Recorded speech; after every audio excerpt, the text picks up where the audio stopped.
Hello, Romeo. Hi, host. Thank you for having me. Let me join. Sure. First of all, I am a Trump supporter, and so I just want to hear the opposition.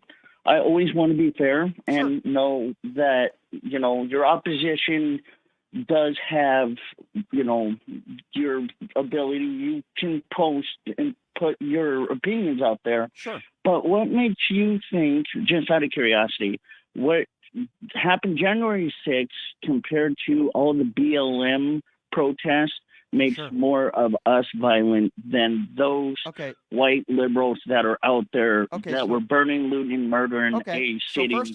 So first of all, I never said that. So I don't know where you're getting that from. I never compared the two. You're the one that's doing that, not me. When I talk about one entity, I heard you saying that we were pretty violent. I've heard you multiple times. So when you say we were pretty violent, would you say that on January 6th, those people that were arrested were pretty violent, or would you disagree with that? No, I wouldn't. You wouldn't. So let me ask you a question.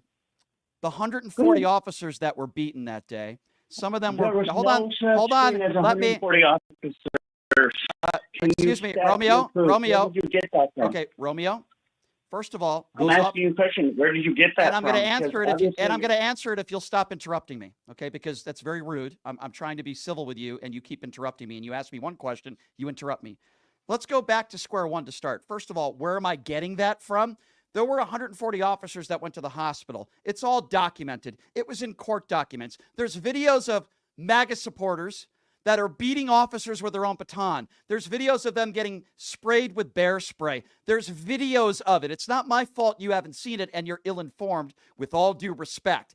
There were people that died that day. There was a woman that was trampled and died that day. Ashley Babbitt died that day. There was an officer named Brian Sitnick who died the next day. There were officers who committed suicide months after. Their families said they were never the same since that day. So don't you call into this show and tell me that those people weren't violent. That's like saying that the earth is flat, okay? That's number one. Number two, you people seem to compare Black Lives Matter protests to what happened on January 6th. I never condoned any violence, but you say white liberals. Let me tell you something.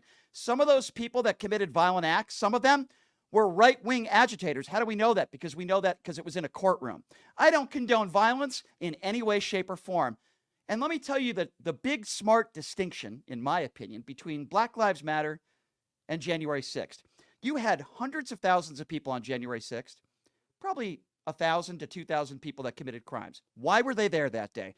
Because I would assume, like people like you, they believed the big lie that the 2020 election was stolen, and they tried to do anything and everything they could to overturn a free and fair election. Why were tens of millions of people protesting across the country for Black Lives Matter protests? For equality. Hold on, I'm not done yet. It's my show, not yours. You're not going to interrupt me again. I know you don't like facts, Romeo. I know you don't like facts.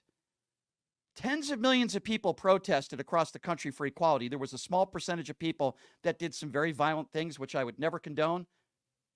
But to compare the two, Black Lives Matter protest for people that wanted equality to hundreds of thousands of morons that were there because they think the election was stolen, there is no comparison, Romeo. Now I'll give you the opportunity. Go ahead. Because you're insecure little nip. Okay, you see, another typical MAGA supporter that when I present them with facts, he calls me insecure, and that's all he's got. Well, let's be clear. Hey, MAGA buffoon. The guy who you're supporting, keep Romeo, I'm sure that's your real name right now, keep Romeo potted down for a moment, because I've just won the argument, because now he's gone to ad hominem insults. So, Romeo, the man who you support, wakes up in the morning, if you want to talk about insecurities, puts on 8 layers of orange makeup. The man who you support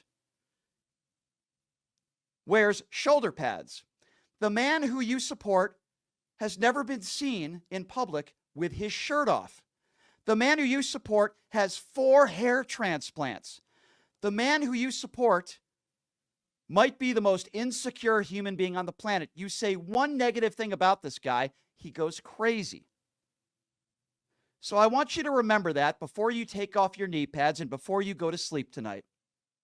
I want you to remember that you support the man who literally looks like a clown every day. There's nobody more insecure than him, okay? Now, you might be one of those insurrectionists. I don't know, sir, but I wish you luck. I hope you buy one of your Trump Bibles. Go ahead. Sir, have you bought a Trump I'm Bible? not throwing Trump Bible. What the hell is a Trump Bible? You're making... Okay, Mr. Trump Bible, have a nice day. I'm sick of you. Once you start with the ad hominem attacks, that's it. I'm done with you. I win, you lose. Checkmate. Have a nice day.